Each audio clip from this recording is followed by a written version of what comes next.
Good morning. Good morning.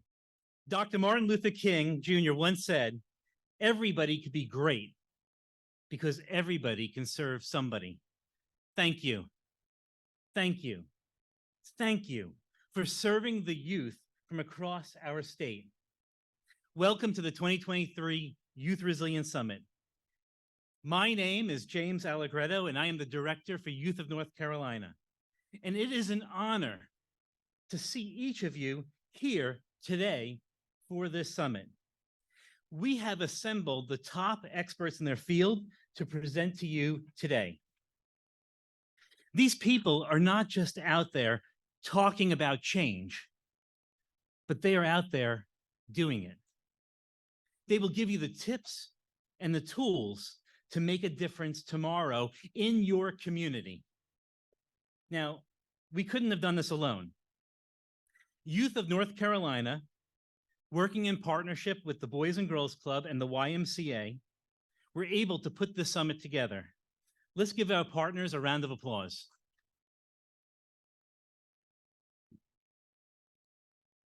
At this time, I'd like to welcome Sarah Walker, a Life Scout with Troop 214 of the Boy Scouts of America, to the stage.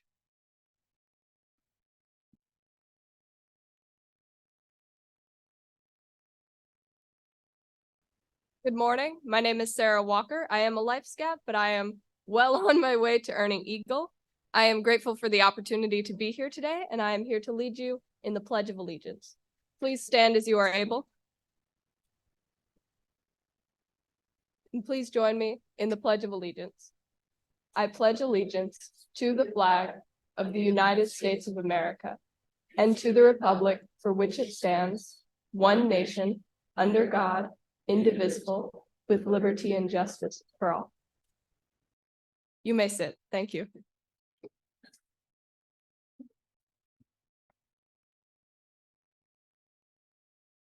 Sarah, thank you very much. Didn't you do a great job? Thank you.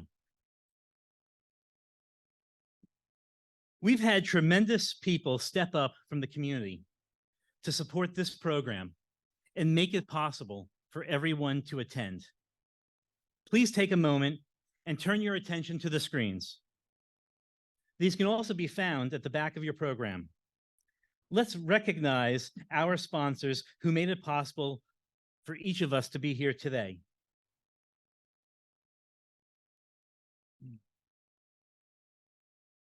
Today in attendance, I would like to welcome and thank everybody for coming. Amy Small, Oslo County Public Health, the staff of Greensboro College, Charles Flowers, the Boy Scouts of America Occoneechee Council, Demisha Mebin, Via Health, all the way from Asheville, and the Guilford County School Board. And online shout outs go to Kristen, a Youth Development Director with Henderson YMCA, Rhonda Cheney, and the team at Crossroads Sexual Assault Resource Center, Jennifer Farr Davis, the Women's World Record holder for completing the Appalachian Trail in the quickest amount of time, Erica, a Camp Hope America training and education manager from Alliance for Hope International, and she's tuning in all the way from San Diego, California. And I appreciate each of you participating today. And you probably don't hear that enough, but thank you. Thank each of you for the work that you do. We need to have these hard conversations. It's an important thing that we get to talk about this. I know that you are all people doing a great job, and you're not doing it alone. At this time, I would like to introduce you to Bill and Dory Goebel. Youth in North Carolina was founded in 2017 by Bill and Dory. They took a lifelong passion and turned it into an opportunity to serve a greater number of people. Last year, Youth of North Carolina served over 30,000 youth, and this year we're on track to exceed that. Please welcome Bill and Dory. You know, they say behind every good man is a great woman. This is a great woman. She's given us permission and supported us as we go through this journey. We started This started out as a fundraiser for the Boy Scouts. We started our nonprofit. It was a Kentucky Derby party. And we did that 2017. We had 25 people. We raised a few bucks. And as it grew, people were saying, well, what are you doing with the money besides giving it to scouts? Because we could write a check to the scouts. And we said, well, that's a good question. Let's find out what we could do. So we heard about a youth protection symposium down in Atlanta. Been doing it 8 years. So we flew down there and checked it out and found out that we wanted to do one in Greensboro. While we were putting it together, Sharon Hurst from Prevent Child Abuse North Carolina and Kelly Graves from the Kellen Foundation called me up and they said, we want to have lunch with you and talk to you about the name Youth Protection Symposium. And I said, absolutely. So they said, how married are you to the name protection? And I said, you're the experts, you tell me. And they said, well, in our industry, making kids resilient to adverse childhood experiences, adverse community experiences is extremely important. They then told me about ACEs, which I didn't know. And I said, we're changing the name, we're changing the focus. So we now have this as a focus, and we're going to do, this is our second one. Our game plan is Chief Justice Paul Newby put together an ACEs task force, and on your table is something about that. And he asked us to do one in every major city. So we're going to do that. We've raised some money. Next one is going to be in Wilmington in August. So you're welcome to come down there to the sunny shores of the ocean and enjoy that. My wife Dory and I have a passion for kids. She works as a community connector with Title I schools in our town, and she is. When she's leaving, I said, "Okay, what are you volunteering for today?" And she's a full-time volunteer. A little bit about ourselves: we've been married 30 years and 1 week, I'm told, and so we're going on our second week after 30 years, and so far so good. And she's been my partner through thick and thin, and I love you very much. Thank you. Thank you. Now, I have something to do. Jim said I'm going to introduce our chairs. Okay. I have absolutely the most important announcement of the day to make. So brace yourselves. The restrooms are out the door to the left and across the major lobby. Women are on the right, men are on the left. Now you're set to go for the day. See, I told you she was good. So our chairs are Sharon Hurst, who, Sharon, would you stand up, with Prevent Child Abuse North Carolina? Lonnie Poole, who isn't here, he's a big volunteer with the Boy Scouts. He's got pneumonia, so please lift him up in your prayers. And then Tony Campano from the YMCA of the Triangle, and Tammy Simmons of Machine Specialties out of Greensboro, North Carolina. The last two could not make it, but they're our co-chairs. So thank you for coming, and it's going to be a great program. So I'll get off here so you can get to Ben David, who's really good.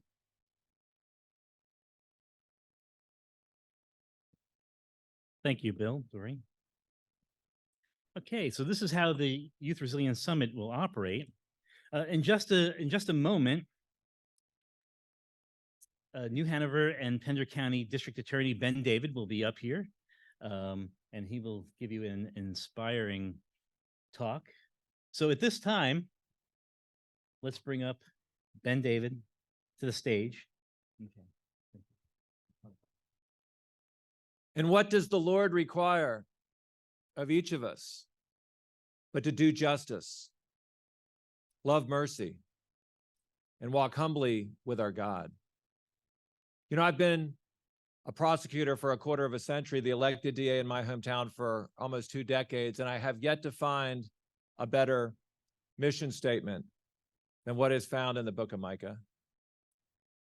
We hold these truths to be self-evident, that all of us are created equal, that we are endowed by our Creator with certain inalienable rights, and among them are, help me out, life, liberty, and the pursuit of happiness. You know, we talk a lot about life and liberty at the courthouse, Today, I want to talk a little bit about the pursuit of happiness.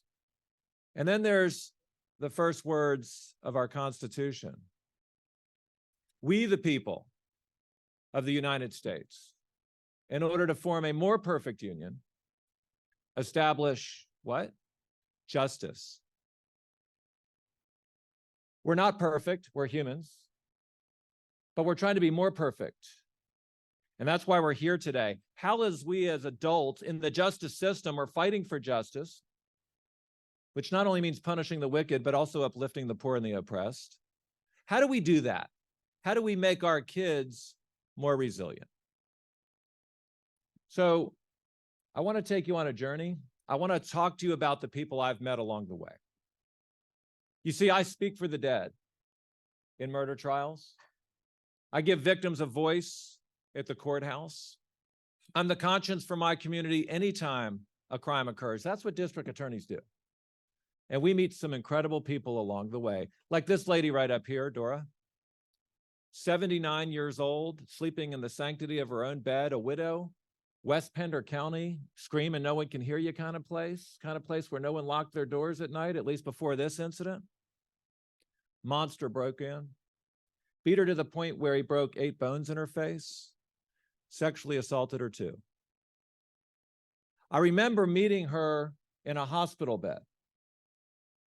She said, you know, Mr. David, I'm lucky. And of course, I thought she meant she was lucky to be alive.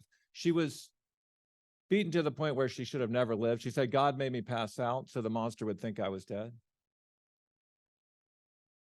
And that's not what she meant. She said, you know, I'm lucky because in my whole life, almost 80 years, I've had only one bad hour. That must make me pretty lucky, right? I love the people I've met along the way, the perspective I've gained from them. I don't sweat the small stuff after meeting the families I've met along the way. But Dora taught me something about trauma. And by the way, she stared down her abuser 2 years later in a courtroom and put him in prison for longer than she's walked the earth. And you know, the great privilege of my life is I got to be a pallbearer at her funeral 5 years later. Speak at her funeral, come pretty close to the people we represent in a courtroom. But she taught me something about trauma.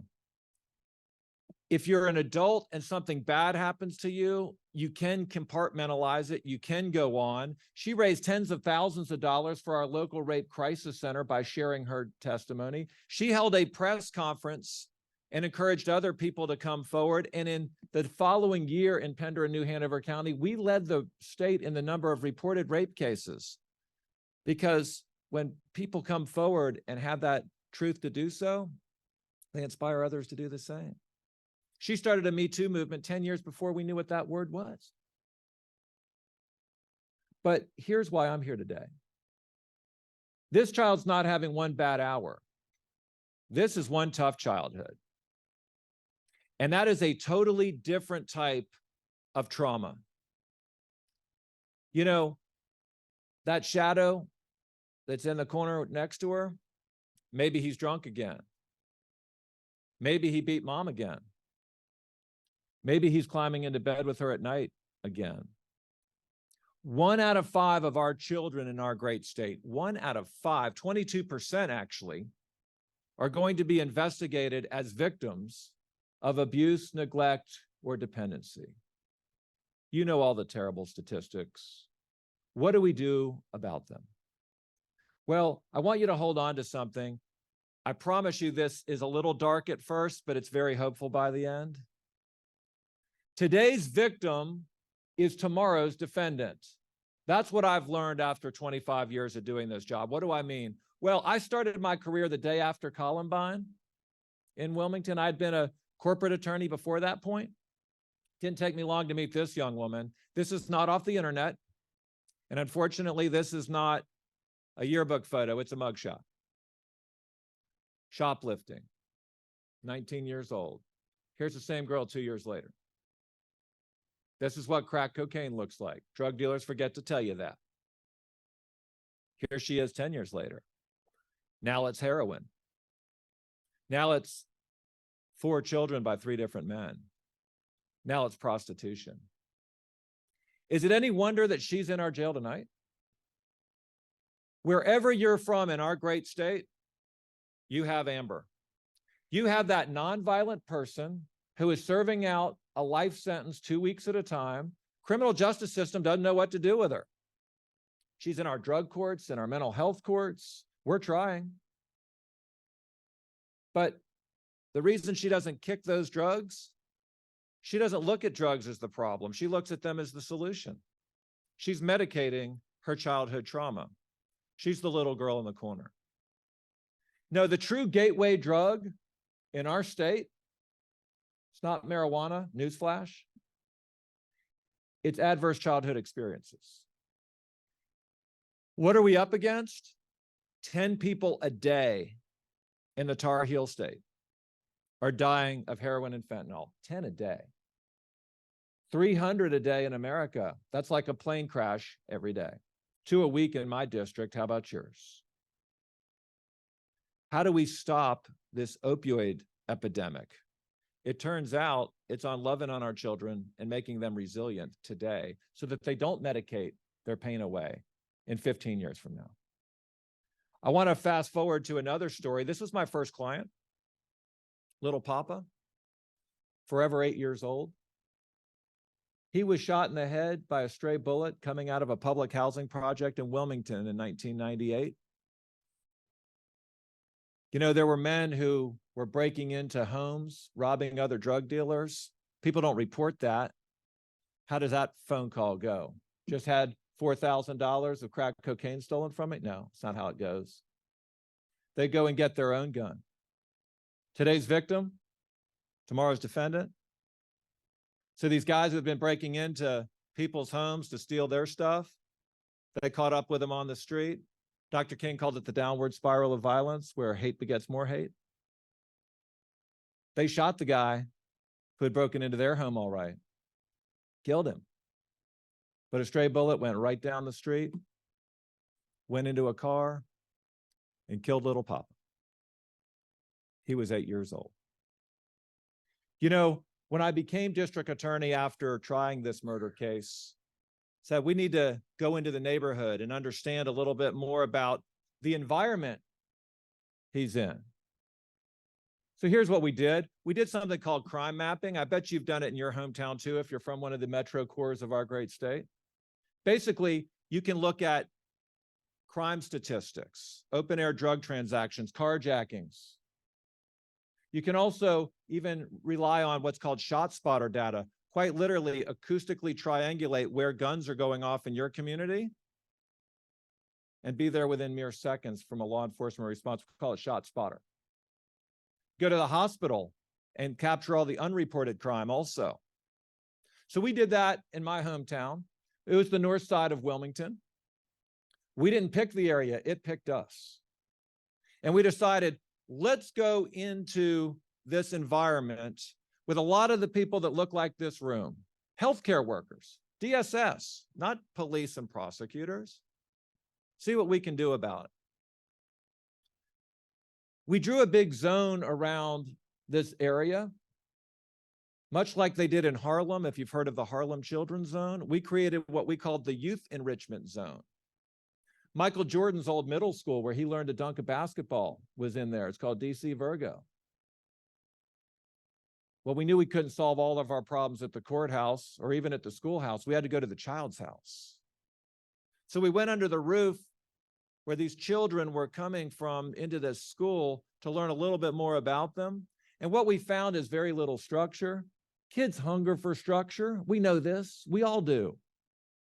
And when kids lack it at home, they find it in each other, and that's called a gang.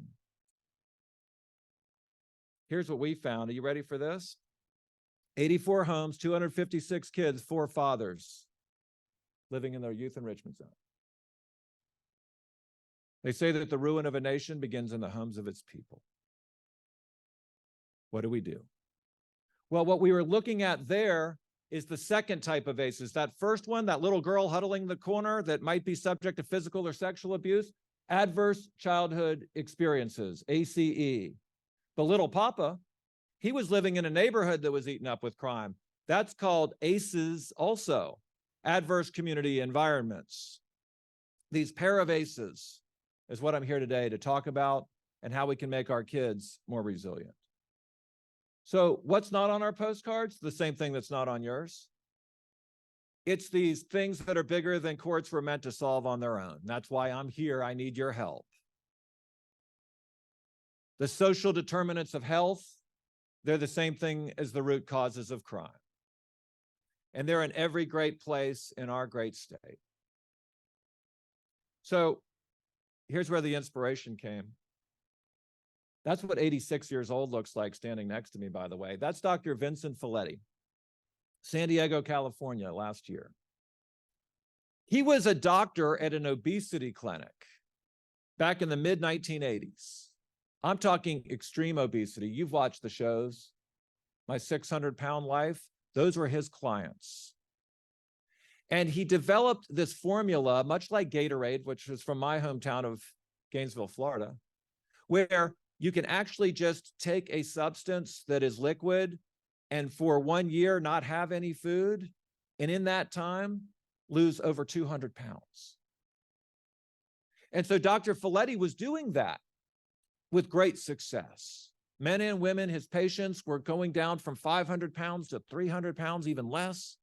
And then something remarkable started happening over and over and over again that caused him to wonder what is going on.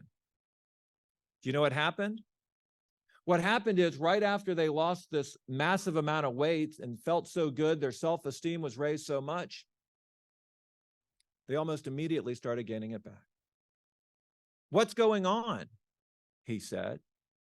He asked two men who were in his study, 300 patients. These two men both actually worked at a prison.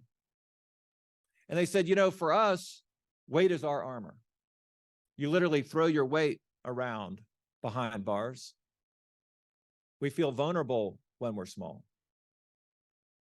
And then he looked at some of his women in this study and said, what, you were doing so well.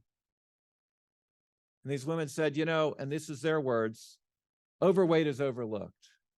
What do you mean by that? I mean that when I lost all this weight, I was suddenly getting unwelcome attention from my male coworkers and friends, and it was triggering for me.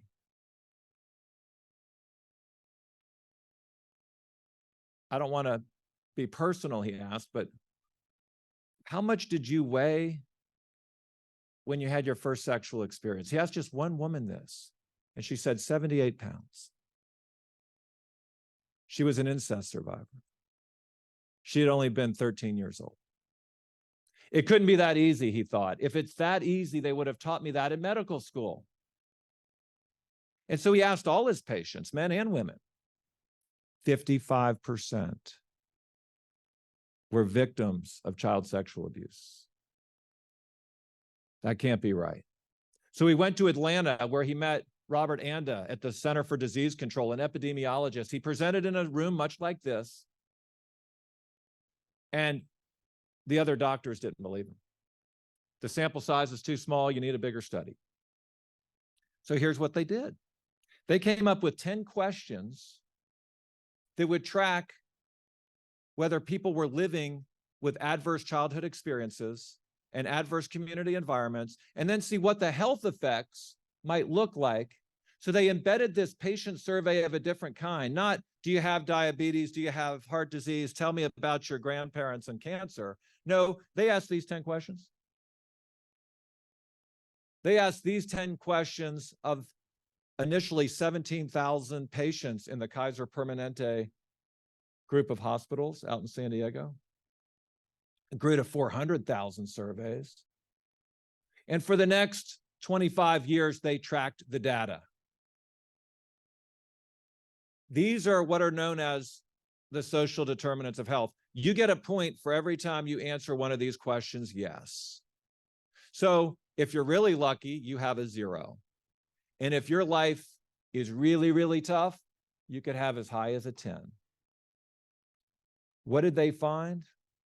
Well, what they found is you could group all of those questions into 3 big categories: abuse, neglect, and what they termed household dysfunction.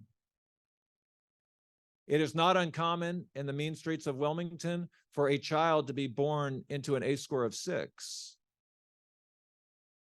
like where little Papa was growing up.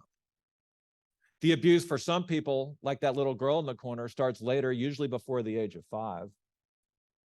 But here's what these 2 doctors found. There's really something called a pair of ACEs.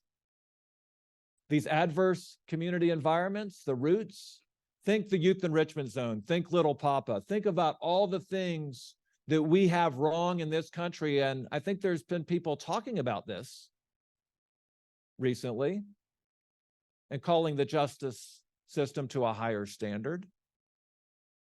And then that tree right there, I want you to think of that little girl under the roof of her own home. I look at this picture and I see gang violence when I see the roots, and I think of the opioid epidemic when I see the tree. How do we hack away at the roots of the problem? How do we build resilience? Because the higher the ACE score, the higher all the things you don't want from a medical perspective. All of it. And not just that, but for our purposes today, remember what I said, that the social determinants of health are the same thing as the root causes of crime. So just as an example, if you have an ACE score of 4 or higher, you're 70% more likely to be in the criminal justice system one day as a defendant or as a victim of a violent crime. 62% of the IV drug users in Wilmington have an ACE score of 5 or higher. An ACE score of 6 or higher, are you ready for this? 20 years less life expectancy than people with an ACE score of 0 or 1. That's what we have proven with science beyond a reasonable doubt over the last 3 decades. Now, this might be hard for some of you to hear, because my guess is when we had those 10 questions, you went through there and you're ticking it off. Yeah, my parents were divorced, age of 7. Some of you have parents who have been incarcerated. Some have a parent with mental illness, or you know what substance abuse under the roof of your own home or domestic violence looks like, or food insecurity, or all the other questions that you had and had answers to. And so you immediately go to, am I doomed? Here is the wonderful news that I'm bringing to you today. A high ACE score is not a death sentence. It is a call to action. And if we catch it particularly early enough, we can make our kids resilient. We can change the arc of their future. It doesn't have to be like this. Today's victim does not have to be tomorrow's defendant. High crime areas do not have to be high victim areas. No, what we have learned about this science of ACEs is that the real epidemic in America, the pandemic as it were, is child abuse. And if we could eradicate that, if you want a good beach read The Body Keeps the Score. This is a profound statement. I promise you, I know this is true, not because I read this book, but because I've lived a life of crime for the last 25 years. If we were actually able to build resilience in the kids most in need, in the eaten up neighborhoods and in the homes where the only thing worse than not having a dad is having a really bad one around, we could change crime in this state in less than a generation. We would reduce the suicide rate, IV drug use, and domestic violence by 75%, alcoholism by 66%, and we would almost not need prisons anymore. We actually, it turns out, fight crime by building community. So here's the really good news. The good news is, and I've seen it firsthand in this laboratory of democracy called the 6th Prosecutorial District, we can actually do something to not only solve crime and prove it beyond a reasonable doubt with science. We can now use this science of ACEs and resilience to prevent crime from ever occurring.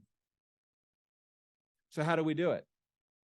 Well, the CDC, the same one that Dr. Robert Ando was a part of, talked about personal protective factors that we can build into our children who are experiencing all of that childhood trauma that we talk about. And I know that there are people in this room and online right now who do this for a living, and you know exactly what I'm talking about. You are helping us fight crime more than a prison cell will. If you pour everything you have into a kid who's in some of the environments that I've seen. So these personal protective factors are absolutely what we need to be focusing on, regardless of our sphere of influence. And it's not just that. There's also community protective factors, because when we come together, set aside our differences in the interests of our children, it turns out we make wonderful headway with keeping them not only safer, but we increase their health. And so these community protective factors are also vital to the mission of making our youth more resilient here in the Tar Heel State.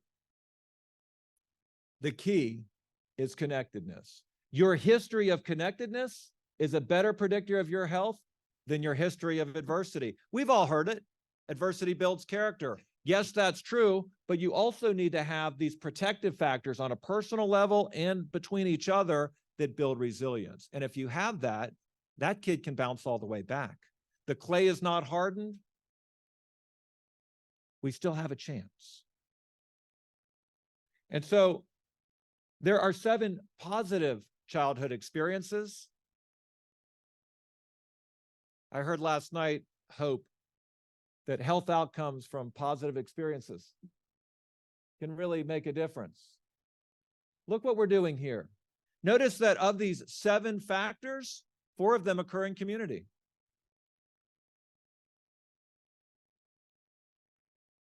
Now, the reason I wrote a book called Crime and Community in the Cape Fear is because what I've found is the best way to secure the blessings of liberty and promote the pursuit of happiness and protect life is to really focus on our kids and specifically building resilience in them. So here's the starfish model, because, you know, I created this 10 years ago as a way to conceptualize what I think is really at the core of what we're talking about today. This sense of belonging. Don't we all want to belong? Don't our kids? You know, I've heard one time that community is the structure for belonging, and that word belong actually has 3 meanings. The first is ownership, like this belongs to me. When you have a sense of ownership in a place, you treat it better. Those of you who have been renters and homeowners know what I'm talking about. I don't know where you're from. Are you worried about affordable housing? Did you treat a place better when you rented it or when you owned it? The second meaning of the word belong is membership, like you belong to something bigger than yourself. Maybe the Scouts, maybe the Crips and the Bloods. We all want to belong to something. It's no mystery. The final meaning of the word belong is scrambling it up a little bit, longing to be. In your community, is the game rigged? Is the deck stacked? Or does every person have the ability to self-actualize in that place? That's the promise of America. How are we doing with it? And so what I'd like to do is go around the wheel and talk about these 5 arms of outreach that we have done as prosecutors working with people in our community in Wilmington, to talk about how we're trying to give our kids a sense of belonging, ownership, membership, longing to be. These 5 groups right here are the structure for a community. And notice how we center all our things not around public safety, but public health, because again, public health and public safety, they're inextricably bound up with each other. Remember the pandemic? We can flatten the curve of crime by focusing on connectedness. And so I want to give you some examples of what we've been doing in my hometown to try and build resilience in our youth. First, mass incarceration. It's a scourge. Everybody agrees with that. No one wants it. We are 5% of the Earth's population in America. We're 25% of the Earth's prisoners. 3.5 million people in America are behind bars in our local jails and our prisons. If it was a state, it'd be the 37th most populous one. And you know, that old adage of lock them up and throw away the key? Yeah, I do that. Little Papa's killers, death row. I don't apologize for it. But you know what? 98% of the people that we're putting in that jail cell are getting out one day. 98%. And 66% are back in that cell within 3 years of release under the current rates of recidivism. Did you just hear that? It's a broken system, doesn't work. And they don't get out better, by the way. That's a bad guy college. You know what we did?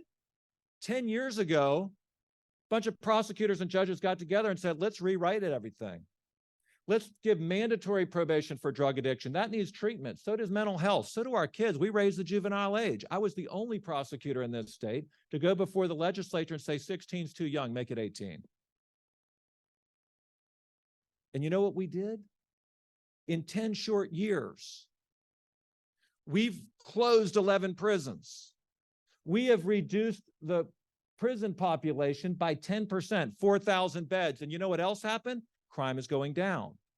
Because we should absolutely put rapists, murderers, armed robbers, drug traffickers, habitual felons in that cage, but not our kids, not the mentally ill, and not the drug addicted.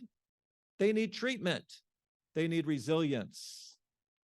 We fight crime by building community. Next. Schools. Remember the one I told you about, Michael Jordan? We reopened it as a school of excellence. Kids get a laptop, school uniform, stretch the day, have year-round school.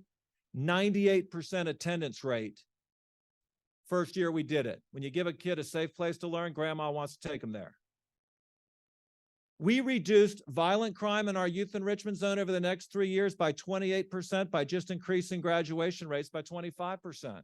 We created the first all-female charter school in the state. We talk about the success sequence. 98% chance your baby will never be born into poverty if you do 3 things before you have a child one day yourself.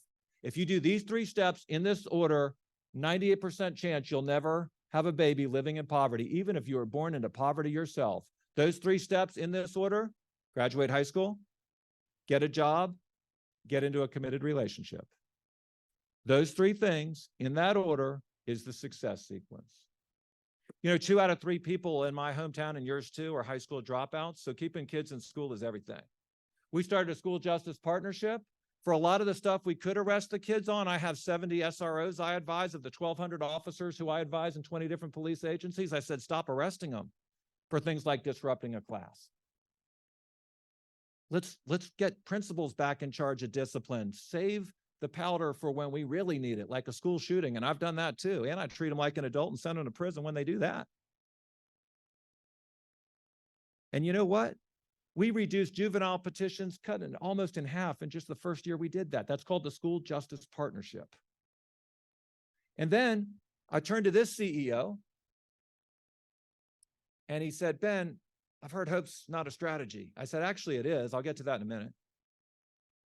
He said, what's your plan? I said, here's my plan. Why don't you bring in 100 CEOs in our town into your bank, Chip? Let me loose on them.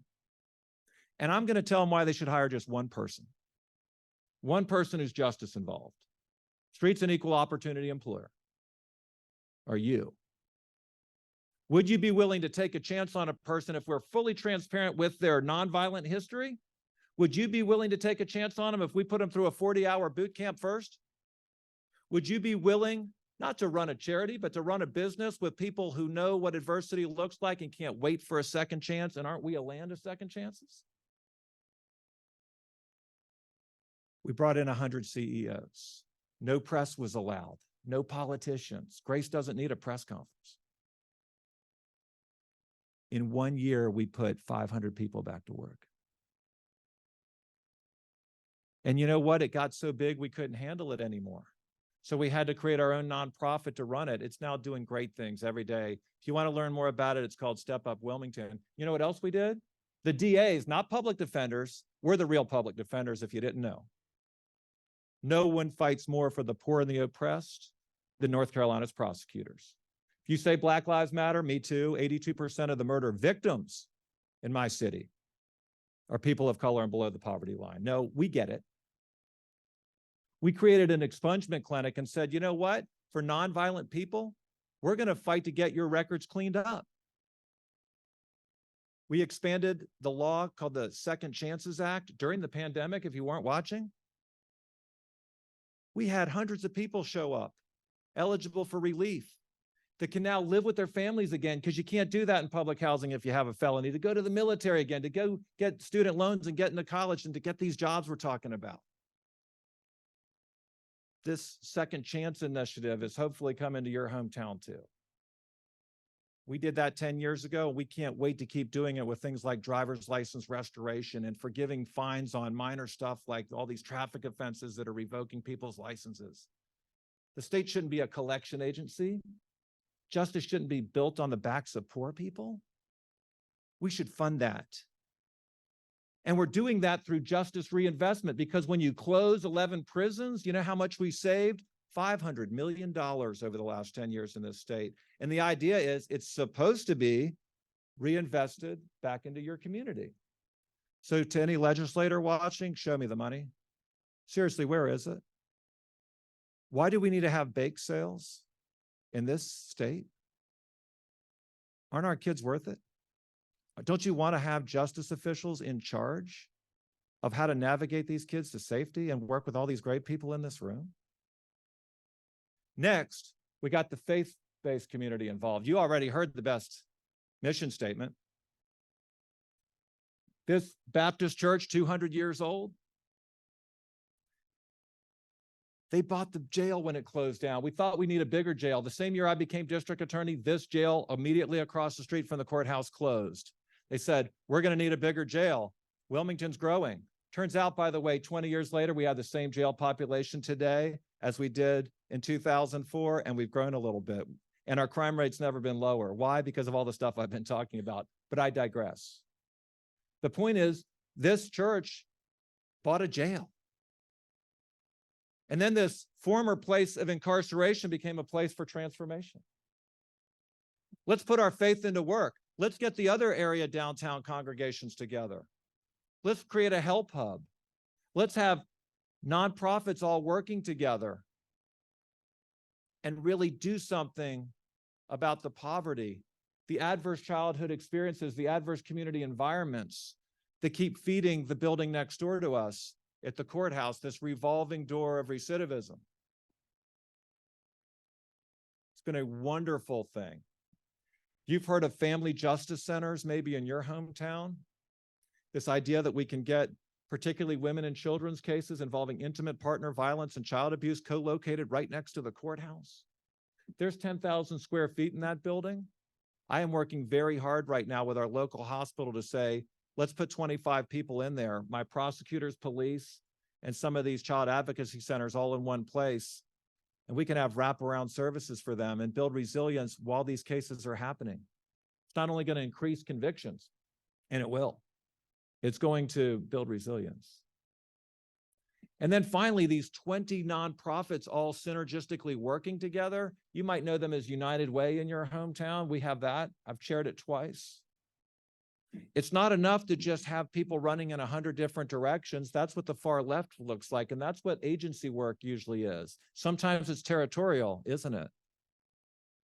What if we started putting data behind it? What if we actually started moving the needle based on the social determinants of health? Governor Cooper has actually put 30 in place by the year 2030, if you didn't know. That's our dashboard. Works, not a political statement.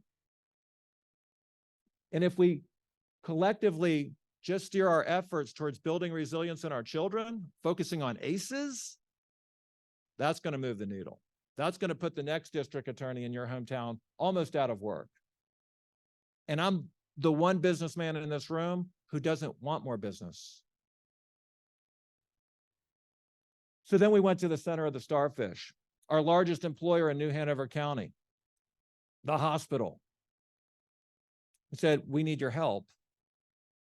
We need to get to work. We understand now, it took us a minute, that public safety and public health are bound up with each other. We need to really focus on these ACEs and on building resilience. So we created what we called the New Hanover County Resiliency Task Force. And by the way, for those of you who are saying, well, I'm from a small town, we don't have those resources, Ben, we started one in Pender County too. And they adopted my starfish model. These 5 arms of outreach centered around public health. And then I went to a man who I really admire. And by the way, I'm an elected Democrat. I have an identical twin brother who's an elected district attorney in the neighboring 3 counties, size of Delaware, Brunswick, Bladen, and Columbus. He's an elected Republican. So what? Do you think child molesters ask the kids what party they belong to? How about drug dealers? Why do you? Now, of all the things I've seen in my career as an attorney, politicizing the court system is not a good trend. So I went to Paul Newby, pretty conservative if you don't know him, our Chief Justice, and I said, Mr. Chief Justice, I know your heart. I've watched you. I need you to help lead the court system because we have 100 great counties, each with a county seat, each with a courthouse. We need a 100-county strategy for these opioid epidemics, this gang issue, this intimate partner violence. Said, Ben, I love it. I'm going to get the AOC director, Andrew Heath, and you to co-chair this task force. And we're going to create an ACEs-informed court system. And we're really going to dive in with these 5 arms of outreach. We're going to make it diverse in every respect. It's going to be Republicans and Democrats. It's going to be metro and rural. It's going to be black and white. It's going to be every which way you can think of, prosecutors and public defenders. It's going to be Superior Court and District Court. And it's going to be people outside the court system because this is too big for us to handle on our own. That was 3 years ago. So what have we done? Well, the first thing we did is we said, let's all speak the same language. That's what we created through the Duke Judicial Bolch Institute. They are, in fact, the nation's leaders, if you didn't know, in national trauma. They, along with UCLA back in 2001, were appointed by the United States Congress to study trauma. They just happen to be in our own backyard. Hey, I went to Wake Forest for law school, so maybe I'm not the biggest Duke Blue Devil fan, and maybe you're not either. Maybe you are. You know what? Thank God that they live in our backyard. And we dealt with practitioners and said, you know, what's the one paradigm shift we could make that would really matter? Think back to Dora. That's an easy trial for me because every single one of you in a jury says she's a total victim. I want to help her. Whoever did this, Ben, if you can prove to me who did it, and we did with DNA, he's in jail forever, right? Everyone's got a grandma. Do you think of these folks as victims? Do you think of these folks as victims? Today's victim is tomorrow's defendant. Well, how about the kid who grew up in those adverse childhood experiences? And they're all grown up now. Do they have an expiration date for you? Change the noun to a verb. She is not a prostitute. She's being prostituted. We need to focus on the pimps and the johns for incarceration and prosecution. She needs our help. He's not a drug addict. He's drug addicted. He's a young man struggling with substance abuse disorder. We can treat that. He doesn't need a cage. Drug dealers do. No, there's no such thing as a problem kid. There's a kid with problems. Here's the paradigm shift, and it's on your table. We used to ask, what's wrong with you? Now we ask, what happened to you? And if we're doing that, we're getting to the roots of the problem. So I turned to my law enforcement partners and I said, you know, it's okay not to be okay. Did you know that, and I know we're going to be talking about this later, suicide, getting back to that for a minute. More officers kill themselves each year than get killed in the line of duty. We don't like to talk about that. If you've ever had an officer get killed in the line of duty in your hometown, there's like helicopters and 500 people driving in for that. Suicide happens, quietly don't talk about it at all. You know why? Because they see trauma throughout their career, day in and day out. And then there's that stigma that comes with saying, hey, I'm having a tough time. You don't say that, that sounds weak. And they deal with that and they deal with that and it builds up. 40% of officer suicides happen in the first year of retirement. Lose the brotherhood, lose the sense of purpose, still have a gun. So in my district, my sheriff, my chiefs, when their officers are involved in a critical incident, mandatory check-in with a counselor. You don't get a choice on that. And we love on our officers in my hometown. I hope that's okay with you. See, for years, what I've realized is, you know, we have our police shootings. We have our caught on film bad moments. Let me just say this. It was a mistake to say we should defund them. It just was. I know what some of you were feeling back then. I talked to you. I know your heart. What I really think you were saying is do better. You know, Michael Jordan, the height of the Black Lives Matter movement, he gave away $2 million right after Michael Brown was killed near St. Louis. He gave $1 million to the NAACP because he said, you know, we can do better than this in our country. And as a Black man in America, as a billionaire now, we can do better than this. Good for him. He's right. But he also gave $1 million to the Policemen's Benevolent Association. Because as a man who lost his own father to murder in Lumberton, he knew all too well that you actually really need these guys too. No, it's not either or. It's not either you love the police or you want to build community. It's yes and. We really can do both. So what I've been doing as district attorney in my hometown, when someone saves a life with Narcan, when someone has a great investigation, when someone does something heroic, we're going to find the good and praise it. And we're not just going to make officers famous when they're involved in these terrible incidents. That's what you start to think about them if that's the only time we talk about them. It's kind of like the linemen in football. You don't even know their names until they jump off sides and then they're up on the Jumbotron. Now, what we need to do, everybody in this room, when you're at Starbucks and they're behind you, pay for their cup of coffee. You think anybody wants to be a cop right now? How about a prosecutor? You know, when I graduated from Wake Forest, there's a few student loans there. $230,000 a year in today's dollars with a $30,000 signing bonus to go to the firm I went to for those first 3 years. My prosecutors start out at $54,000. Why would anyone choose one over the other? You know what I tell my people? You can make money or you can make a difference. I know there's a lot of people in this room who've answered that the same way. We've got to protect the protectors. We got to pay teachers and cops more too. We have a ceremony in our Rotary Club whose motto is service above self. You have a Rotary Club too. We have service above self awards every year in Wilmington and have had them for years to find the good and praise it. All right, very quickly. So if any of you were watching the statewide news back in August on the first day of school at UNCW, we shut down the town. We shut down the town because Market Street, our main artery, where everyone was trying to get to Target to fluff out their dorms, was closed down. Why? Because we had just had a police shooting where 4 officers opened up and shot a guy over 40 times.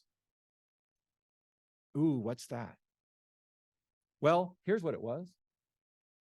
It started the night before, about 16 hours before. It started with this house on the left, guy just sitting there, suddenly getting shot up 8 times. Just while he's sitting in his recliner. Fortunately, every shot missed. Less than an hour later, 54-year-old woman walking her dog in front of a middle school on a quiet street. Car pulls up, unloads the whole shell casings onto her 6 times. She's shot all 6 times. She calls her parents to tell them she's dying. They call 911. Fortunately, she lives. I'm going to be having lunch with her today. I have to leave right after this talk. I'm speaking to 400 people in Wilmington at 12:30. Sorry. And then the next day, Wrightsville Beach, safest part of our community. You can't get onto that beach for under $2 million now. Woman is kidnapped, literally zip tied. 3 little kids, 2 of her own and 1 is a little friend, come in while this man, the same man who's done these things, is about to attack their mother and their friend. He starts shooting at them, running down the beach, shooting at them. And then I'm listening to this live on a scanner with detectives. It's the same guy. Ballistics, cell phones, videos, all prove it conclusively. He's the one that these officers finally caught up with on Market Street.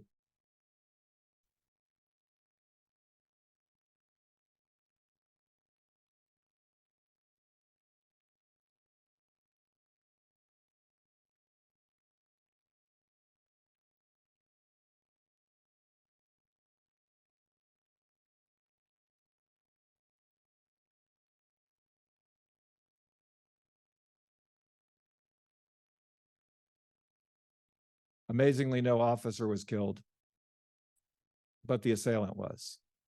And we held a press conference within just a couple of hours of this incident and said, no officer's going to get charged. They have a dangerous and difficult job.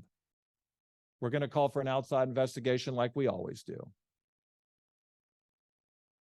Here's the man who did that. Now, why did I just pivot to his story when we've been talking about adverse childhood experiences? You know, the little boy gives birth to the man he'll become. He's Amber's brother. Same terrible childhood. Now, had he lived, I would be putting him in prison forever. I hope you understand. So, what's the cosmic point? ACEs explains criminal conduct, but doesn't excuse it. This is still about personal responsibility, accountancy, and agency. We still have to do all of those things with our jobs. But we can stop these crimes in our community. If we love on Amber and William, not now, but when they were 5 and 7, and when they are in our treatment courts, say, what happened to you? So what we're doing as part of this ACEs Informed Task Force is we're actually backing the clock all the way up to babies. We're calling it Safer Baby Courts. If you looked at our budget, we're creating safer baby courts in this state. The 2 first pilots, one's in the mountains and one's in my district. And here's how it works. There's kids bouncing around foster care right now. ACE scores of 7 or 8, right off the bat. They're in child support enforcement. We don't know what to do with them. DSS is taking custody. You know where they need to go back to? Their parents. So Florida started safer baby courts a few years ago, and here's what they found. They can cut the time to permanent placement in half by having just one judge looking at that one family, focusing on intensive reunification, and getting the parents the support they need. Actually ends up increasing reunification with biological families. That's a good thing. We don't want government raising kids. We need families raising kids. And the only way we can do that is go into those same adverse community environments and say, we got to support the whole family.